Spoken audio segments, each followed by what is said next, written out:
बी न्यूजमध्ये आपलं पुन्हा स्वागत। आता बातम्या पाहूया विस्तारानं। एकच जिद्द शक्तीपीठ रद्द, एकच निर्धार शक्तीपीठ हद्दपार अशा विविध घोषणा देत आज शक्तीपीठ महामार्ग विरोधात कोल्हापुरात भव्य मोर्चा काढण्यात आला।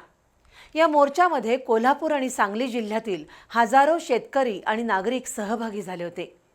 कोणत्याही परिस्थितीत शक्तीपीठ महामार्ग रद्द झाल्याशिवाय हा लढा थांबणार नाही असा निर्धार आंदोलकांनी व्यक्त केला। राज्य शासनाच्या प्रस्तावित शक्तीपीठ महामार्गाला काही शेतकऱ्यांचा विरोध आहे। वर्धा ते पत्रादेवी असा सुमारे 856 किलोमीटर लांबीचा हा महामार्ग 12 जिल्ह्यांमधून जाणार आहे।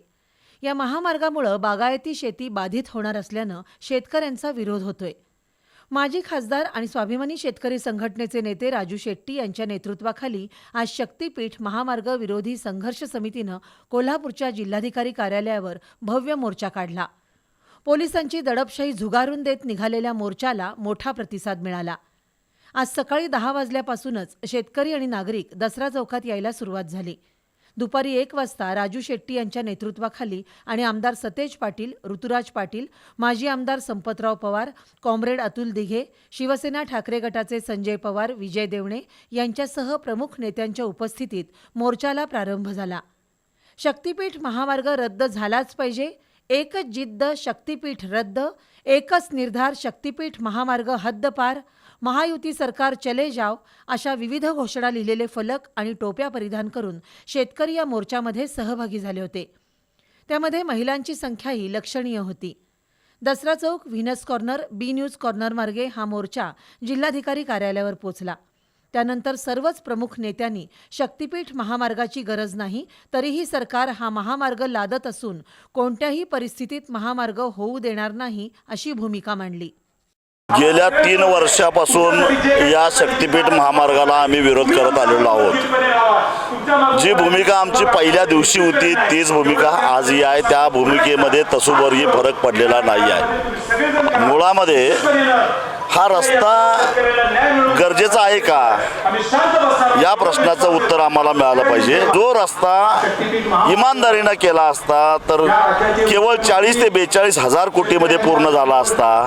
तो रस्ता जर का हे 1 लाख कोटीमध्ये करत असतील तर हे 60,000 कोटी रुपये कुणाच्या खिशामध्ये जाणार आहेत। हा मोर्चा जिल्हाधिकारी कार्यालयावर पोहोचल्यानंतर तिथेही सभा झाली। सर्वच प्रमुख वक्त्यांनी घणाघाती भाषण करून कोल्हापूर जिल्ह्यात महामार्गाचं सर्वेक्षणही करू देणार नाही, रक्ताचा सडा पडला तरी चालेल पण शक्तीपीठ महामार्ग नको अशा भावना व्यक्त केल्या। महामार्गासाठी जमीन गेल्यावर आम्ही जगायचं कसं असा सवाल अनेक महिलांनी उपस्थित केला। एकीकडे आजचा मोर्चा केवळ राजकीय हेतूने काढलाय अशी टीका आमदार राजेश क्षीरसागर यांनी केली होती। त्याबद्दलही राजू शेट्टी यांनी खरपूस शब्दात समाचार घेतला। माणूस सांगावं आमच्या घरावरनं शक्तीपीठ गेला तर आमची काय हरकत नाही, त्यांच्याच घरावरनं जाऊन दे। एक नवा रस्ता पहिल्यांदा त्यांच्या घरावरनं जाणारा काढा आणि मग इतरांना सल्ला द्या म्हणावं। सभेनंतर मोर्चाच्या शिष्टमंडळानं जिल्हाधिकारी डॉक्टर विजय राठोड यांना निवेदन दिलं। शक्तीपीठ महामार्गासंबंधी जिल्ह्यात असणाऱ्या असंतोषाचा वस्तुनिष्ठ अहवाल आणि जमीन संपादन मोजणीला होत असलेला विरोध याबद्दल शासनाला माहिती द्यावी अशी विनंती शिष्टमंडळानं केली। यावेळी अतुल दिघे, कॉम्रेड दिलीप पवार, गिरीश फोंडे, माजी आमदार सत्यजित पाटील सरोडकर यांच्यासह विविध राजकीय पक्षांचे नेते उपस्थित होते। दरम्यान शक्तीपीठ महामार्गासाठी शेतजमीन गेल्यानंतर जनावरांच्या चाऱ्याचा प्रश्न निर्माण होणार असल्यानं आम्ही खायचं काय असा प्रतिकात्मक सवाल उपस्थित करण्याच्या उद्देशानं ज्योतिराम घोडके आणि काही कार्यकर्त्यांनी एक रेडा जिल्हाधिकारी कार्यालयाजवळ आणला होता।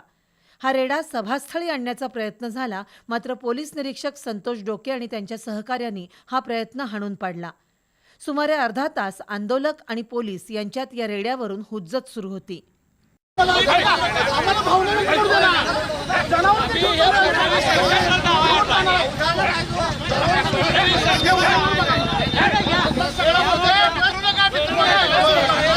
एकूणच शक्तीपीठ महामार्गाला विरोध दर्शवण्यासाठी निघालेला हा मोर्चा आज चर्चेचा विषय ठरला।